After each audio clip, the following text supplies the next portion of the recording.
introduce our next speaker, Daniel Seco from Universidad de Madrid, who will talk about zeros of optimal polynomial approximants in ℓpA. Welcome. Thank you very much. Thank you to all the organizers of this program. It's a great experience to be virtually, at least, in the Fields Institute. And it's a pleasure to present this work that we did jointly with Raymond Cheng from Old Dominion and Bill Ross, who is here today from Richmond. And before we talk about zeros of optimal polynomial approximants in ℓpA, I will introduce you to the theory of optimal polynomial approximants in general. And probably some other people have done this throughout the semester. So I'm sorry, I apologize if this is the case that you feel that there's too much repetition, but I think it's better for the sake of completeness. And okay, so we will eventually come back to these spaces, but I'm going to define them already. ℓpA are the fixed P between 1 and infinity. We call ℓpA to the set of holomorphic functions over the unit disk with a Taylor series for which we require that. Do you see the cursor if I point? I hope so. Yeah, okay. So the Taylor series, we require for that Taylor series to have LP summable coefficients. So this defines a Banach space for each value of P. And if we define it for P equals infinity, we should use the supremum norm instead. And today we will focus on P bigger than 1, because otherwise we lose some particular property of uniqueness, which ruins the theory. But first, for the moment, we are going to focus on the case P equals 2, which is the most classical space maybe studied by most people dedicated to this theory. The Hardy space is the case when P is equal to 2 here. And we will see that the previous work that we can study, sorry about the typo, previous work that has been done was generalizing in a different direction. Instead of taking the exponent to be P, we worked on the direction of adding a weight in there. And that was a joint work with Catherine Beneteau, Dimo Harrison, Cornelio, and Brian Szymanek. We did previous works in that direction, but today the parallelism between what I'm going to explain today and this work is relevant. It's quite relevant. This was work in Revista Matemática Iberoamericana. So previously we were working on similar problems to the ones we will discuss in this other context of Dirichlet type spaces. So we call D alpha, where alpha is a real parameter, to the space of holomorphic functions that are defined just as before, but now we require, instead of P summability, we require 2 summability with respect to the weight k plus 1 to the power alpha, where alpha is the parameter and k is the order of the coefficient. So there are several important cases on that list of spaces, and today I'm going to focus on 2 of them. The main one for the talk will be the Bergman space, because it presents some deeper problem than the other one. The Bergman space is the case when alpha is equal to -1. It corresponds to holomorphic functions that are L2 integrable with respect to the area measure over the unit disk. We also denote it with A2, but we also could denote it with T-1. And as I mentioned already, the Hardy space, which corresponds to the case of choosing the parameter to be 0. And in some sense, you can define the boundary values of these functions over the unit circle. And this can be done canonically. And those boundary functions we require for them to be L2 integrable with respect to the length. And those 2 spaces coincide. Those 2 norms are the same. So we were attracted to the problem of studying cyclicity long time ago with Alan and Catherine and Alberto Condori and Connie Leo. And we studied we were attracted to problems about descriptions of cyclic functions. The function is cyclic in a space, for example, the alpha, if the smallest invariant subspace under the action of the shift, which is the operator of multiplying by the variable, if the smallest closed invariant subspace under that operator, which contains the function, is the whole space. So this would be the closure of the polynomials times the function in the norm of the space. And for example, because the function 1 multiplied by the polynomials is just the polynomials, the constant function 1 has the property that because polynomials are dense in these spaces, the property is satisfied by the function 1. That should be clear from the definition, since I'm saying that a function is approximated by its Taylor polynomials when it's inside the space. So because the function 1 has that property, if we want to know whether some other function f has this property, it just reduces to checking whether the function 1 is an element of this class. If it is, then all the elements of the class of 1 must be there. And since it's always a subspace, that would be enough. Otherwise, that's a function that is not in the class while it's in the space. So this reduces to the existence of a sequence of polynomials such that 1 is well approximated, arbitrarily well approximated in the norm of the space by those polynomials times our function f, for which we want to determine whether it's cyclic or not. So whether this norm converges to 0 as n goes to infinity for a sequence of polynomials is what defines cyclicity. And it's important to notice that convergence in norm in all these spaces is stronger than pointwise convergence over the domain of these functions. So in particular, if a function is cyclic, you always should have that Pn converges pointwise to 1 over f, so that this product converges pointwise to 1. So for instance, if f has some zeros inside the domain, that can never happen. And so we know that at least functions with zeros on the disk cannot be cyclic. So we like this definition, this equivalent condition, better. And we looked at this from an optimizational point of view in terms of, okay, let's fix that Pn will be a polynomial of degree less or equal to n.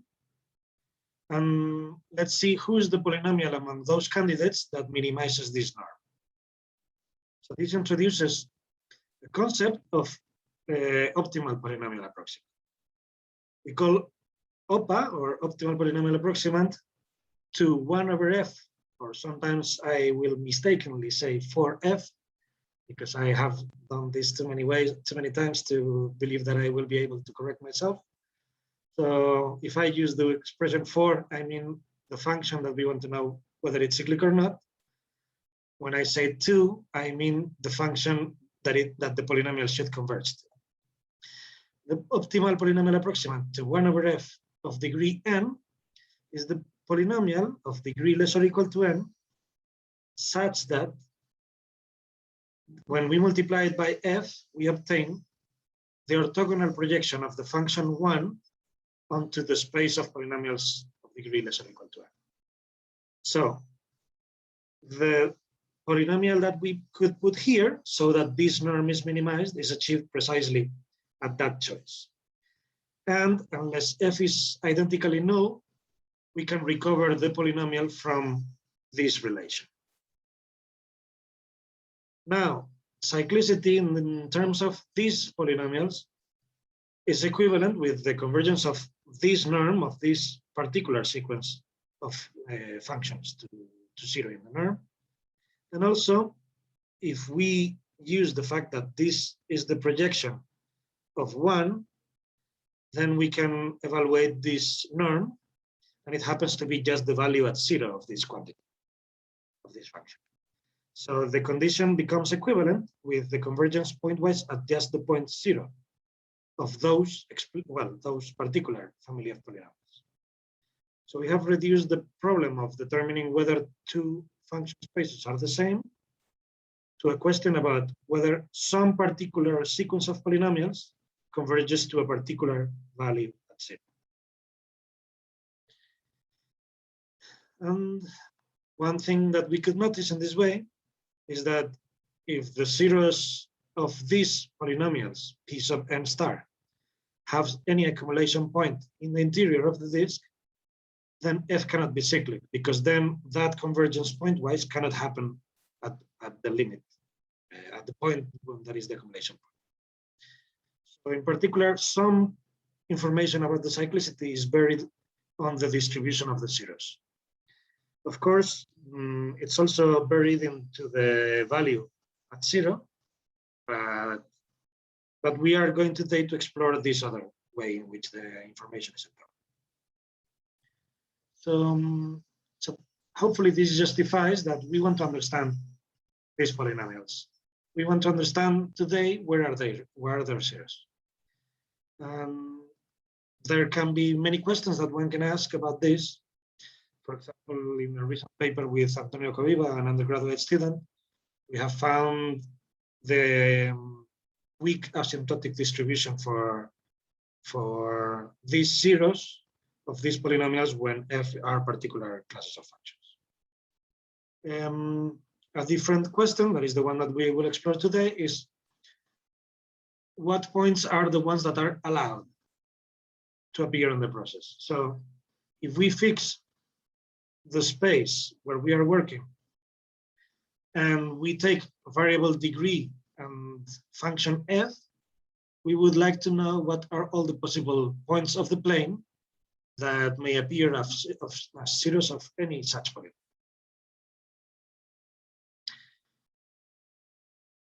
So we could define a set, a subset of the complex plane that we can call omega2 alpha for the Dirichlet space of parameter alpha, which would be the set of points for which there exists some function in the alpha and some degree such that their optimal polynomial approximant of degree less or equal to n, the ℓpA to 1 over f, is 0 at that point, while the polynomial is not identically 0.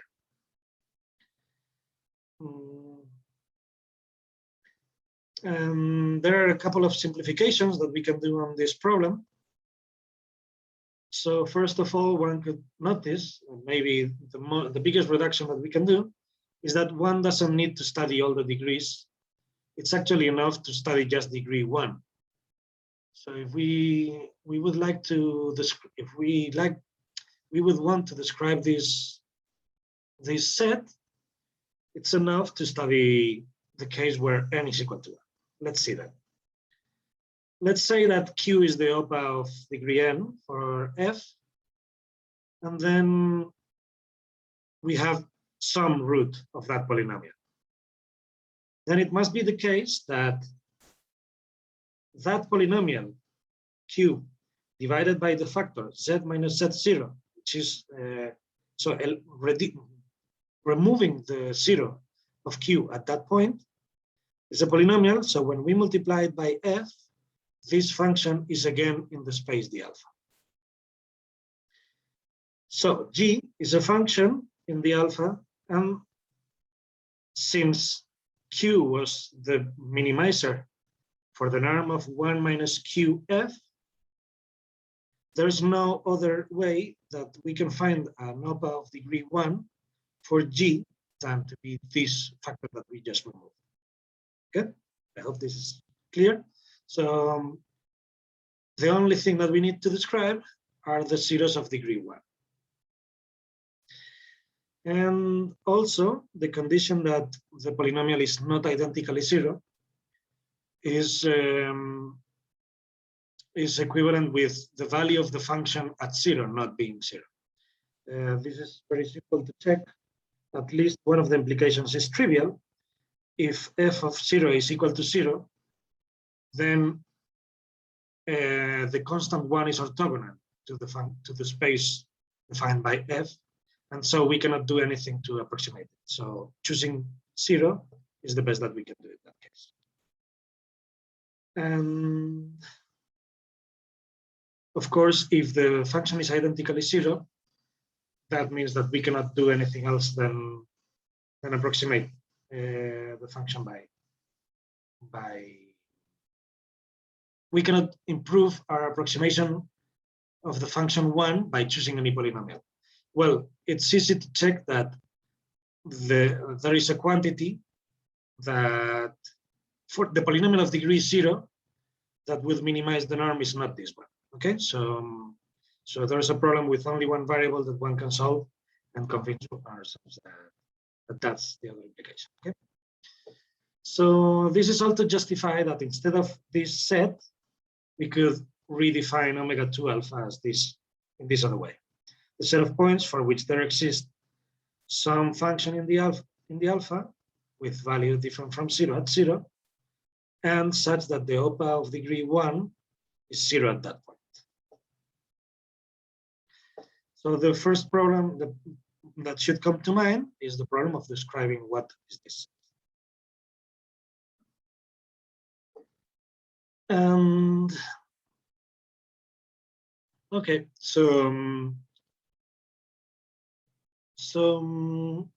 there's an easy way to determine many points that are actually points of that set.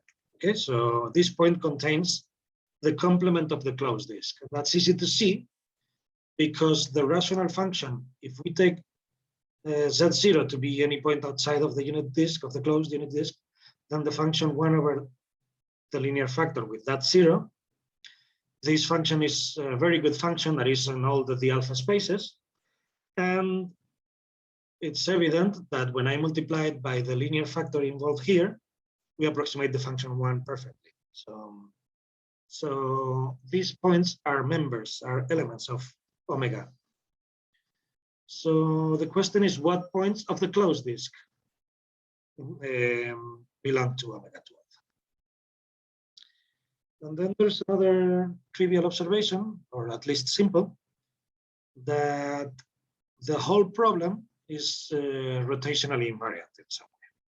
So if we rotate the variable by changing f of z to f of the rotation by theta of z, then the root of any root of any ℓpA of that function will rotate accordingly. Okay, because it's easy to see that the rotation in the coefficients will not affect the norm of 1 minus p and f. So this is an argument that works to show that that we can rotate the zeros. So we only need to know what points of the closed disk can be rotated to points of omega. And for that, we just need to know which points in the interval 0, 1 belong to omega 2 alpha. So we have, again, substituted the big problem of set in the whole complex plane to a problem about the intersection with this integral. And when later on I start to talk about p different from 2, all the steps that I have done so far, they work just fine. Okay, the same arguments will just work. But here is the first moment when I will actually use the property that we are living in a Hilbert space. So the fact that if we want to find the ℓpA of degree 1 for a function f, then it must be of this form. Since it's not identically 0, it must have some constant non-zero and the linear factor of this form, and it must have the property that the vector that we are projecting minus the projection must be orthogonal to any element of the space of polynomials of degree less or equal to 1 times the function, in particular to z times f. Well, this can be translated into an equation about the coefficients of f, but the only unknown that we have here, the only unknowns are C and Z0. It happens that, as a matter of fact, that C doesn't play any role here, and just the fact that it's different from 0 is needed, and then we can obtain Z0 from this equation, the equation that the inner product between these two things is equal to 0. Well, it could be that this inner product is 0, and then we could interpret that it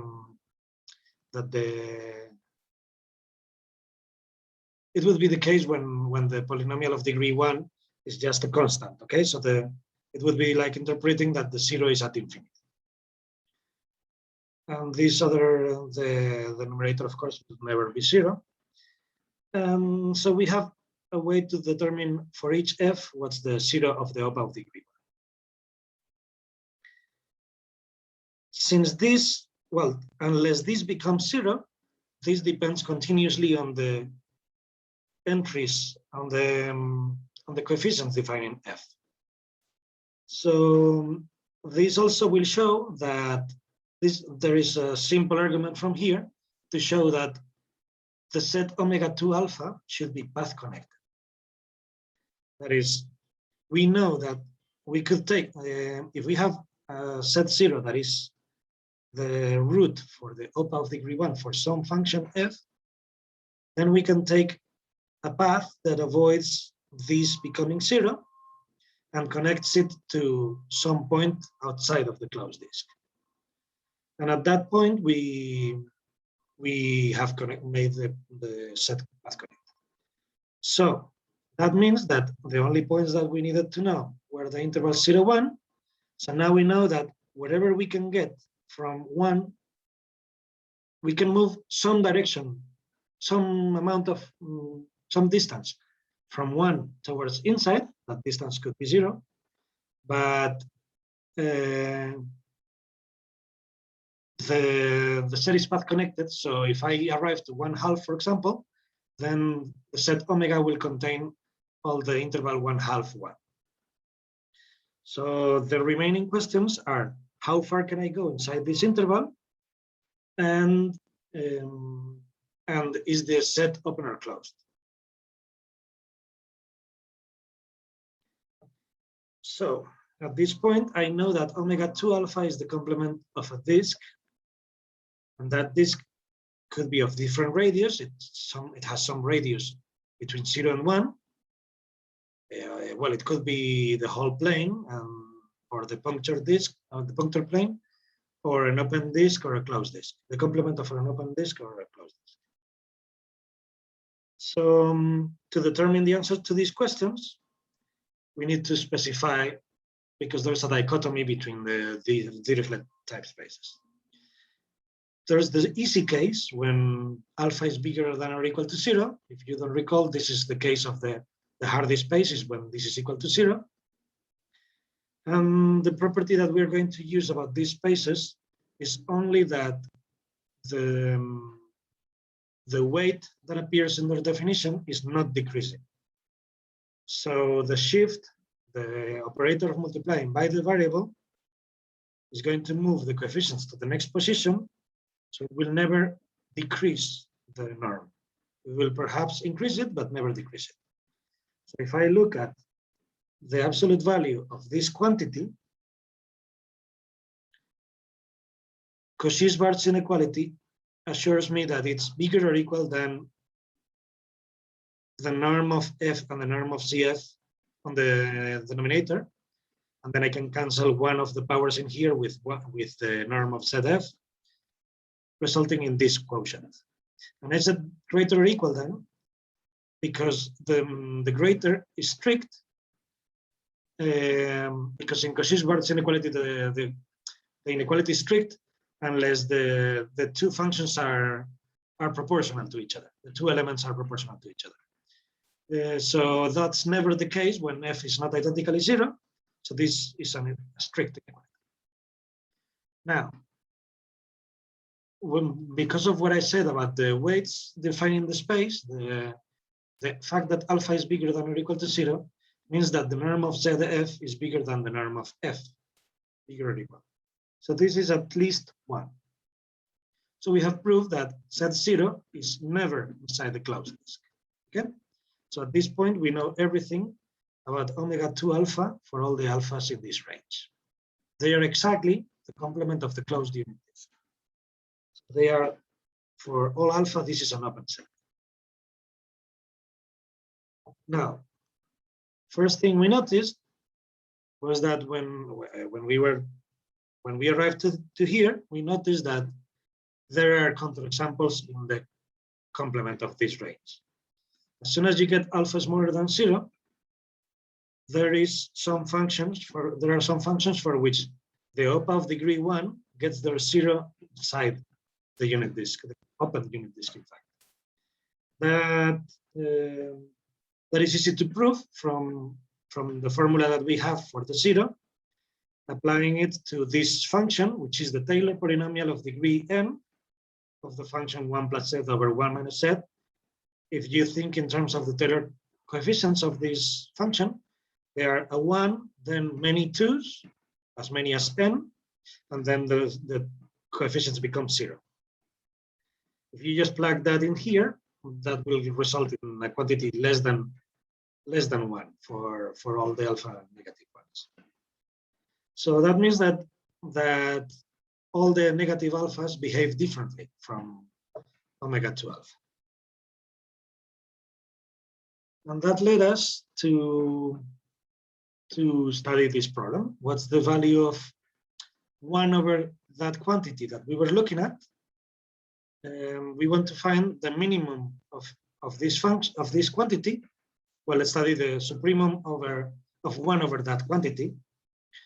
This looks to us more canonical, to present an extremal problem as something where the normalization is on the bottom rather than on the top.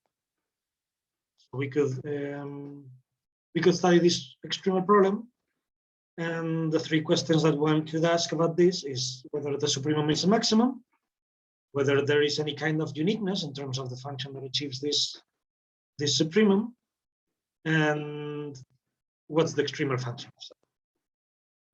And we were able to solve all of this, at least with some different choice of norm than the one I presented. For the Bergman space, the norm will be the same. Okay.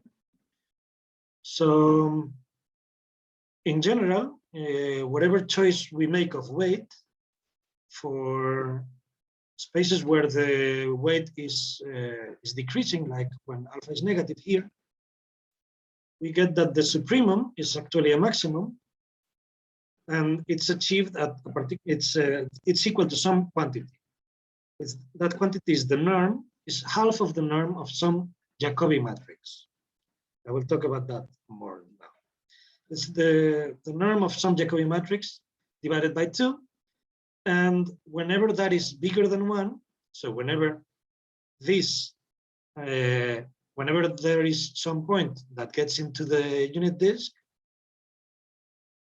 then there exists a unique up to 2 degrees of freedom function. That is the extremal one. Okay, the 2 degrees of freedom are the ones that don't change the 0, the absolute value of the 0.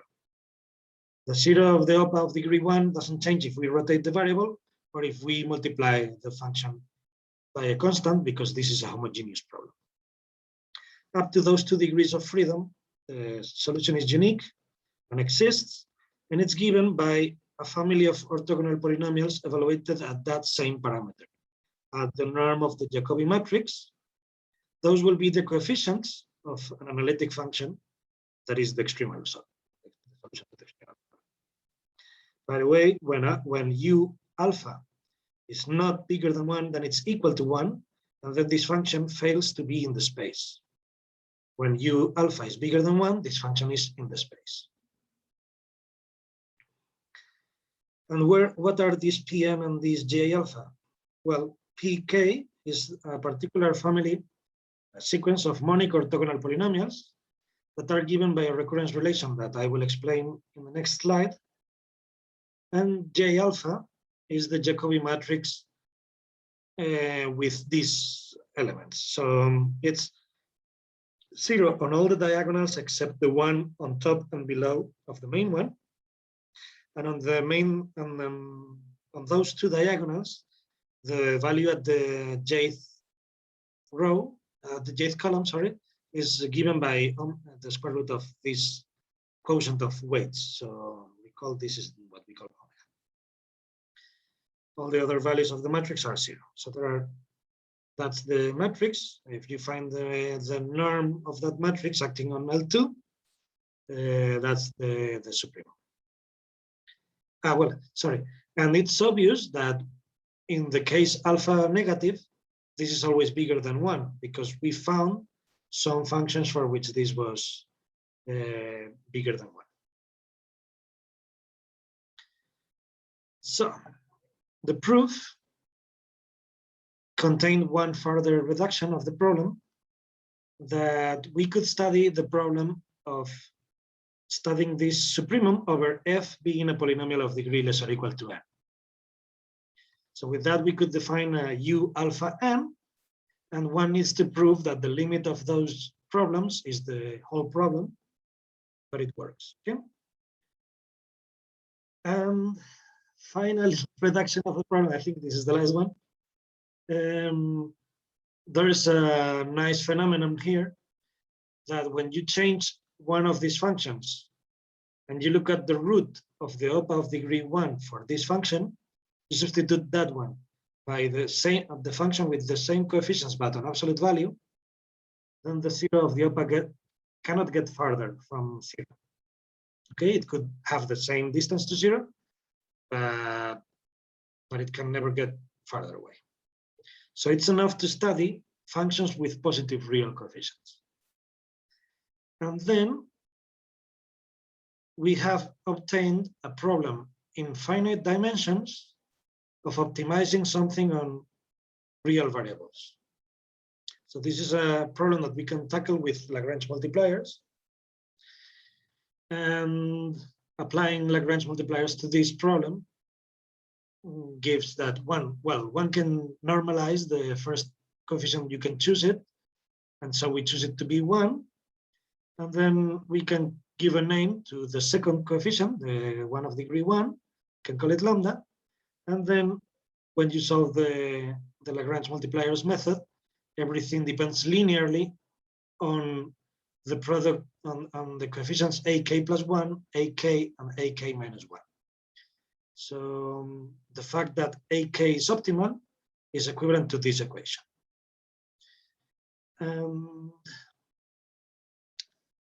Okay, so this is called a three-term recurrence relation, and for people in the world of orthogonal polynomials. So when you arrive to this, you know what to do.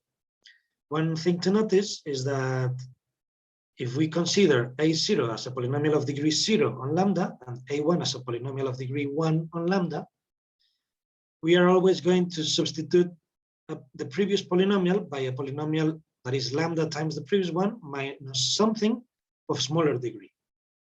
So by induction, this will always depend as a monic orthogonal polynomial on lambda, and it will be of the degree corresponding to the j. Hopefully this is clear so far. I don't see if there's any questions on the chat. Here I can see the chat, sorry. No questions, okay. So the thing is that when we arrive to this point, you have won because once you relate a problem with orthogonal polynomials with a simple recurrence relation, you can be almost sure that there are important tools already known that allow you to that will allow you to solve the problem. So in fact, there's a theorem called Favar's theorem. It's a classical result in orthogonal polynomials. It tells us that considering these coefficients as polynomials on lambda, then these polynomials that are orthogonal, that appear on this recurrence relation are orthogonal for the spectral measure of the Jacobi matrix that I gave you. Okay, here is where the elements of that Jacobi matrix play some role, and this theorem already gives you everything that I gave. Okay, this is a deep theorem relating measures, well, Jacobi matrices, their spectral measures, and orthogonal polynomials. It gives you everything we want here. So once you have this, well, you still have to do a lot of work to study the regularity of some measures that appear, but this sort of contains the key to the problem. Okay. And that tells us that the theorem is true, but in the theorem we still miss what is the value of this quantity. So at least in the case when we give a different equivalent norm to the alpha, we are allowed to find explicitly that value, that norm. So the value that we need, the definition of the weight that we need, is not in terms of some power of k plus 1 to the alpha, but in terms of some combinatorial numbers. This gives, for beta equals -1 minus alpha, this gives an equivalent norm to the alpha and to what we call A2 beta. And these norms are only equal when beta is equal to 0 and alpha is equal to -1, which is the Bergman space. So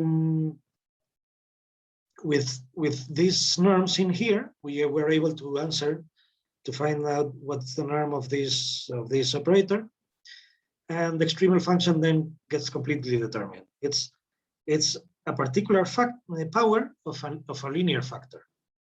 A linear factor that has a root at the square root of beta plus 2, which is a point outside of the disk.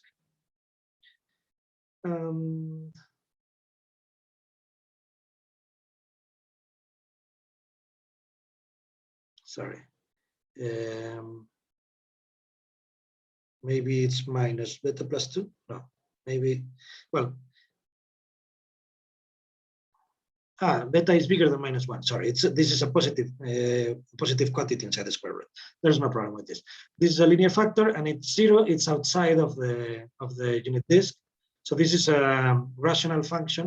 Well, it's a function with a singularity that is well, like a pole, but this could be a different from an integer. So how do we obtain that? Well, we can go back to the recursion. I'm only going to do it in the case that beta is equal to 0, so in the Bergman space. Then the weight that we have gives us this quotient in here. And then I can just multiply by z to the k each side of the equation, and then sum over all the values of k. And this happens to give me an equality between two different functions. One of them is a shift of f. The other one is lambda times f. And the other one is a certain operator applied to f. Well, you can actually identify that this depends on a combination of derivatives. You can identify in terms of derivatives what is this function in terms of f, and it gives you a differential equation that f must satisfy. So it happens that f appears multiplied by a linear polynomial and f prime multiplied by a polynomial of degree 2. And this is also a classical object. For this to have a rational, an analytic solution in the disk, we need for one of the two roots that this polynomial has to be equal to the root of this polynomial. And that tells us what the value of lambda should be. Okay, that contains implicitly the value of lambda. And once you get that, the rest of the theorem becomes much easier. So finally, in the last 10 minutes, I'm going to be able to tell you what was the deal with LP. One can think that the problem is going to be very similar to L2, so to the Hardy space, but it's going to be clear that it's not. It's also not going to be the same problem as with the Bergman space. What's different here? Well, every step that I did in the proof is more difficult. It takes more work to do. Even the simplest of the properties is becomes more difficult. But still, most of the things we said work out fine, and some of them even work for weighted LPA spaces. But these are not Hilbert spaces, so we don't have orthogonal projection, we don't have Cauchy-Schwarz inequality, but we do have Birkhoff-James orthogonality, which is a generalized concept of orthogonality that I will talk about. We have a concept of metric projection, and the spaces that I chose are strictly convex. So that will guarantee some uniqueness. And there's a phenomenon in these spaces that is, instead of a Pythagorean theorem, have a Pythagorean instead of a Pythagorean identity, we have a Pythagorean inequality. So I will talk about those three things in the next slides. But the main abstraction is that the recurrence relations that we will get are nonlinear. So just because of that, we were already happy with answering partially the things that we were wondering in the non-weighted case. Okay, that's the problem makes sense in a weighted setting, but we decided not to go that way. So the nonlinearity makes it impossible to apply Faber's theorem or to convert into orthogonal polynomials theory our problem, or to relate this with Jacobi matrices or differential equations. So we cannot apply any of the tools that I talked about on the last half of the previous half an hour. So instead, we solve the recurrence relations that we will get by studying the qualitative behavior of a dynamical system. And what I can tell you is that the theorem that we get is that there's well, we could describe an analogous set to omega 2 alpha, could call omega p to the set of points on the complex plane, for which the polynomial, there is some polynomial that is optimal approximant to 1 over f for some function in ℓpA that has a 0 at that point. And well, that set happens to be the complement of some closed disk. And this is true only when P is different from, sorry, this is whenever P is not equal to 2, this is a number strictly between 1/2 and 1. Okay, so this is different from both of the Hilbert space cases that I presented before, in that in the Hardy space we get this theorem, but with Rp equals to 1. And in the Bergman space, we get that the set is closed, the set omega. So here we are excluding a closed set, so it's an open set. And the fact that omega p is an open set is the last thing that one can learn in this problem.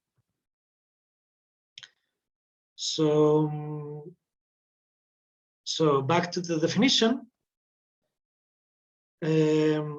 This was the definition of the LPA spaces, the spaces with analytic functions with LP summable coefficients. And they are strictly convex Banach spaces. So even though we don't have an orthogonal projection, if you have a closed subspace, then there exists a unique element that minimizes the distance to any other given element of the space. There exists such element, and we call it the metric projection of H onto M. Bad thing about this is that this map, assigning the projection to the function, is not a linear map. So that's one of the abstractions. One of the tools that we have is that instead of orthogonality, we can define this generalized sense of orthogonality due to Birkhoff and James. We say that F is orthogonal to G in the LPA Birkhoff-James orthogonal sense. So here notice that I'm not saying F and G are orthogonal, because this will not be symmetric, F is orthogonal to G if the best choice that I can put of a constant times G to add to F to minimize the norm is to take the constant equal to 0. This is one of the few things that we show in linear algebra courses to our students that are equivalent to being orthogonal in Hilbert spaces, or at least in Rn, with the Euclidean norm. But when the norm is LP, it's not equivalent to anything else. So this relation is not symmetric, non-linear, but at least in these spaces, it is good for the study that we want to do because it's a property that is linear on the second entry. So we have two functions to which F is orthogonal, then F is orthogonal to all the linear combinations involving them. And in fact, one nice thing about these LPA spaces is that there is this lemma is previously I found it in the book by Chang and Ross and Masrek maybe. So there is the fact that these two functions are that F is orthogonal to G in the Birkhoff-James sense can be expressed in terms of the Taylor coefficients. So when P is equal to 2, this quotient, this absolute value term will not be here, and we will get the usual concept of orthogonality in Hilbert spaces. But as soon as P is different from 2, this is introducing a nonlinear term. But it is linear on the vector of coefficients of G. So what we call the Pythagorean inequality is another tool that is already proved in this theory. For the range of P bigger than 2, it takes the form that the norm of F to the power of P plus some constant that only depends on the space times the norm of G is always bounded by the norm of F plus G. So for P is equal to 2, this would be with an equality, and with constant 1, the Pythagorean equality. For P smaller than 2, there's a similar inequality, but here the exponents are 2. And this inequality is good for us because it allows us to see that omega P never intersects one particular the closed disk of radius 1/2 is never intersecting omega P for any value of P. So this shows when we prove all the other geometric properties of omega, that is path connected, that it's rotationally symmetric and stuff like that, then that will mean that it's not the punctured disk, it's not the whole plane, it's the complement of some particular disk of radius strictly bigger than 0.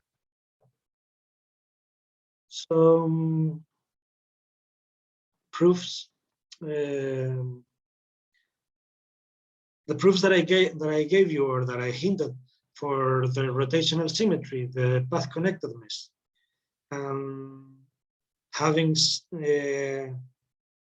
having all the complement of the closed unit disk as a subset, and the examples of functions for which we get points inside of the disk work more or less in a similar level of difficulty, as well as the reduction to positive real coefficients. This takes more time, but it's that it doesn't contain more ideas in some way. But when we apply the Lagrange multipliers, we get the following. We could denote, if we are going to minimize to reduce to the problem over a set of n plus 1 real variables, or d plus 1, sorry, then we can call a minus 1 and d plus 1.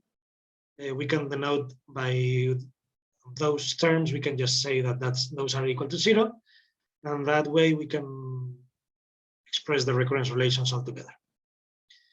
So the solution to the problem that would play the role of U alpha of degree n here. So there's another reduction to problems to polynomials of degree d. There we can solve the problem if we can solve the recurrence relations for the Lagrange multiplier problem. So when p was equal to 2, we got these recurrence relations. 2t is the same as lambda in the notation that I used before. So ak plus 1 was equal to lambda times ak minus 1 with some weight that here is 1. When p is different from 2, we get something instead of 2, a p appears here. Instead of 1, p minus 1 appears there. But that's not the main issue. The main issue is that we get these two nonlinear terms. I will finish in a really short time, even if you don't believe me, because I have many slides. So the Hilbert space techniques won't work at all here, but we managed to simplify this by substituting the dependence on ak on a dependence on the quotients of one coefficient with the next one. One can normalize, and there are many questions that one has to answer. So there are two solutions when we take when we want to solve for a1, and two possible solutions to the equation, and one needs to prove that the solutions where one chooses this value of a1 are better than those where we take this choice. Then there are two functions that appear from evaluating, from substituting by an unknown all the coefficients in there, phi and psi. So the coefficients, the conditions, the recurrence relations become that phi evaluated at some point has to be psi evaluated at some previous point in some other recurrence relation. And we can study the qualitative behavior of this dynamical system where rk sends rk plus 1. There are many solutions to this equation for each choice of k, and one needs to exclude what are the different solutions. So if we paint here the value of x and the value of the functions phi and psi, these 3 points are special in that they are the fixed points of phi and psi. And those 3 points explain the dynamics of this problem. And there are some orbits that will take you to converge to some particular points. There are other orbits that we will take by choosing one point such that psi is equal to phi. So that's what we are doing here. We take a point, then we evaluate psi, we find a point such that phi has the same value. Then we evaluate psi, then we look for another value of phi equal to that. Then we move to psi, and then we continue like that until, and the only way we can finish in finite time is by hitting this particular point. So there's an argument that one can do with respect to these two heights. One of them will be decreasing with respect to the parameter t, the other one will be increasing, and the only fixed point of where they become equal is the answer to the problem. Okay, so that gives you implicitly the parameter that we are looking for. Once you have that, you can evaluate what the function in the limit that we get is. And as I told you before, when the extremal problem is solved by a parameter that is equal to 1, then we got a function that was outside of the function space. That's what also happens here, that the function that we would get in the limit is not an element of ℓpA. And that's why the set is open. I'm sorry that I went a bit over time and that I ran a little bit at the end. Hopefully you were able to follow. Thank you very much. Thank you. Let's thank Daniel. Questions, comments, suggestions? I do have a question. Please. So you said that for these functions, in general, there's zero sets of the optimal approximates will be in the exterior of some disk of, you said at least radius 1/2. Sure. I mean, do you have that you can guarantee an existence of a function in which the zero will be in the disk? So Because I don't know if you have any, do you have computations of these optimal approximates to sure. verify so, that? So in a previous work with Roberto Tellez, another undergraduate student, we found, well, he's now doing his PhD, but we found how to determine for particular functions f that were quite nice, how to find all the optimal polynomial approximants of all degrees with a closed formula, okay? In all these ℓpA spaces, even with weights. But they were ones that maybe you are, well, I think you are raised, you are familiar with the work of Catherine and I, and Alan and Connie and Alberto. So we did there, we can extrapolate to this other context, okay? We can find those polynomials for the OPA for those polynomials. There was another thing within what you were asking. The examples of functions for which the OPA of degree 1 gets inside the disk for ℓpA are explicit. And they look a lot like the functions that I gave for the Bergman space, for example. So they look a lot like coefficients 1, 2, 2, 2, 2, 2, and then 0 forever. When p is bigger than 2, you need the coefficients to grow at the beginning and then decay slowly. And for the other case, you need for them to not grow too fast or something like that. But you can find functions for which we find examples explicitly in our paper, okay? For which these functions have the 0 inside of the OPA. Both less than 2 and also greater than 2? No. For omega p, we find explicit points that are between 1/2 and 1. So such that the zeros of this OPA manage to get inside the disk, but we prove that you cannot break the 1/2 limit. Okay. Yeah, is that? Yeah, no, that clarifies. Thanks. And one more thing, maybe relevant to this, is that if you are allowed to choose any weight, then you are probably able to construct a function that has the 0 wherever you want. Okay. So with terrible weights, spaces defined with terrible weights can go with their zeros to anywhere, probably. Thank you. Okay, more questions? Comments? If not, let's thank Daniel again. Thank you. This concludes our